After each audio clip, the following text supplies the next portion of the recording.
Hello everyone, welcome back to our YouTube channel all exams cracker. I hope आप सभी स्वस्थ होंगे, मस्त होंगे। मध्य प्रदेश शिक्षक पात्रता परीक्षा 2026 बहुत बड़ी खबर निकाल के आ रही है। एग्ज़ाम कब होगा आपका? वर्ग 2-3 ऑल कैंडिडेट्स पुराना स्कोर कार्ड से चयन होगा क्या, या फिर आप सभी को पात्रता परीक्षा देना पड़ेगा? सिलेबस क्या रहने वाला है? क्योंकि यदि आप सिलेबस को जानेंगे, उसी के अकॉर्डिंग आपको प्रिपरेशन करना है, तो आप सभी चीज़ों पे डिस्कशन करेंगे, आपके डाउट्स क्लियर करने का प्रयास करेंगे। तो यदि आप मेरे चैनल पे नए हैं तो चैनल को सब्सक्राइब कर लीजिए, बेल आइकन को प्रेस कर लीजिए, जिससे हर आने वाली वीडियो का नोटिफिकेशन सबसे पहले आपके पास पहुंचे। तो सबसे पहले हम आपको बताना चाहेंगे कि मध्य प्रदेश शिक्षक पात्रता परीक्षा 2026 में कब होने वाली है। जैसा कि आप सबको पता है कि आपके एग्ज़ाम जो ईएसबी का एग्ज़ाम कैलेंडर है, उसमें एक संभावित डेट रखी गई है आपकी वर्ग 2 के एग्ज़ाम के लिए जुलाई और वर्ग 3 के एग्ज़ाम के लिए अगस्त में आपको एग्ज़ाम के लिए डेट रखी गई है।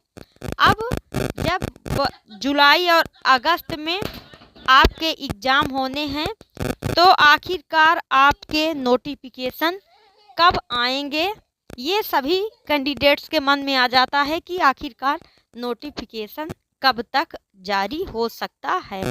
तो सबसे पहले हम बात कर लेते हैं, जैसा कि आप लोग पिछले कई फॉर्म में देख भी चुके हैं कि यदि जुलाई अगस्त में आपके पेपर होते हैं तो आपके नोटिफिकेशन 1 महीना या कि 45 दिन पहले आपको देखने को मिलता है।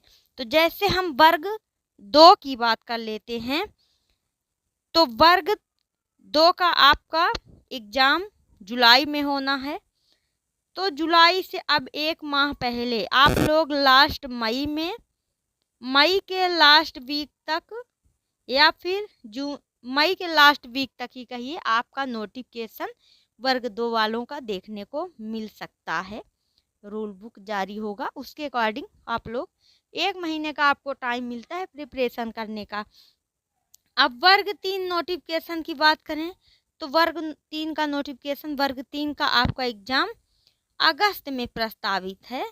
तो आप जून के लास्ट वीक तक या कि जुलाई के फर्स्ट वीक तक आप लोग यहाँ पे नोटिफिकेशन देख पाएंगे। लेकिन कब ये चीज़ें संभव हो पाए हैं कि जब ईएसबी अपने रूल बुक जो आपका कैलेंडर जारी किया है उसका पालन करेगा तब। क्योंकि कभी कभी ईएसबी भी कैलेंडर में कुछ और डेट रख देता है और फिर आपका डेट जो सामने आती है नोटिफिकेशन की कह लीजिए, या फिर आप लोग एग्ज़ाम का ही देख लीजिए, कोई भी चीज़ के एक चीज़ को आप देख लीजिए, तो चीज़ों मतलब कि लेट कर देता है, सही टाइम पे नहीं देता।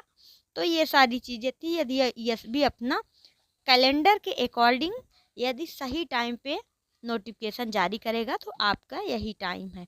अब जो इस समय का टाइम है आपके लिए, तो ये आपके लिए एक गोल्डन चांस है, क्योंकि इस बार आप सबको पता है कि आपके पेपर में माइनस मार्किंग लगने वाली है। यदि माइनस मार्किंग रहेगी तो आप लोगों को 1 महीने, जैसे नोटिफिकेशन 1 माह पहले आता है, 1 माह में आप क्या ही पढ़ पाओगे, आप लोग सोच ही लीजिए। तो आप लोग को पहले से प्रिपरेशन करना है। जो भी कैंडिडेट्स डिमोटिवेट हो गए हैं, प्रिपरेशन नहीं कर रहे हैं, तो आप लोग अच्छे से प्रिपरेशन करिए। आपके पास यही गोल्डन टाइम है। आप लोग यदि अभी से प्रिपरेशन में लग जाएंगे तभी चीज़ों को डीपली समझ पाएंगे और एक पूरा सिलेबस कवर कर पाएंगे और आप एक सीट गवर्नमेंट की आसानी से ले पाएंगे। अब हम बात कर लेते हैं कि क्या आपके जो पुराना वाला स्कोर कार्ड है। जैसे कि बहुत सारे कैंडिडेट्स लगातार एग्ज़ाम, जब पात्रता परीक्षा हुई है या फिर चयन परीक्षा, तो एग्ज़ाम तो दिए हैं, बट अब सबके मन में यही डाउट है कि क्या पुराने स्कोर कार्ड से ही चयन होगा या फिर पात्रता देना पड़ेगा। तो मैं आपको एक सजेशन देना चाहती हूँ कि पुराना स्कोर कार्ड तो आपके पास है, यदि आपके 100, 105 ऐसे नंबर हैं तो मान लीजिए कि एक कुछ चांसेस आपके बनेंगे, बट यदि इससे कम मार्क्स आपके हैं तो आपको पात्रता परीक्षा देना चाहिए, क्योंकि आप लोग जो इस बार पात्रता परीक्षा में कैंडिडेट्स एग्ज़ाम देंगे, यदि उनके अच्छे मार्क्स आ गए तो फिर जैसे कि पोस्ट के अकॉर्डिंग, तो क्या आप लोगों के चांसेस, यदि कम मार्क्स रहेंगे तो क्या आपके चांसेस चयन के लिए बनेंगे? बिल्कुल नहीं बनेंगे। तो आप लोगों को क्या करना है, आप लोग को उसको अपडेट करते रहना है स्कोर कार्ड को। कब तक? जब तक कि आप लोग देख लीजिए कि आपके पास कौन सी कमियां थी, किस सब्जेक्ट में आप वीक थे, जिसकी वजह से आपके कम नंबर आ सके। तो आपको उसके अकॉर्डिंग अब उस सब्जेक्ट को आपको स्ट्रांग करना है, ताकि आपके 100 मार्क्स से अधिक आ सके। तो एक बार जैसे कि 108, 110 आ जाए तो ये तो और अच्छी बात है। तो आपको ऐसे प्रिपरेशन करना है, तब तक आपको परीक्षा देनी होगी जब तक आपके इतने अच्छे मार्क्स नहीं आ जाते। तो आई होप आपको समझ में आ गया होगा कि, क्योंकि एसबी तो अपने रूल बुक में ऑलरेडी लिख ही देता है कि आपको, यदि आप पात्रता परीक्षा पास हैं तो देने की आवश्यकता नहीं है, बट आपको देना है क्योंकि अभी आपके मार्क्स अच्छे नहीं हैं। तो आप लोग प्रिपरेशन में लग जाइए।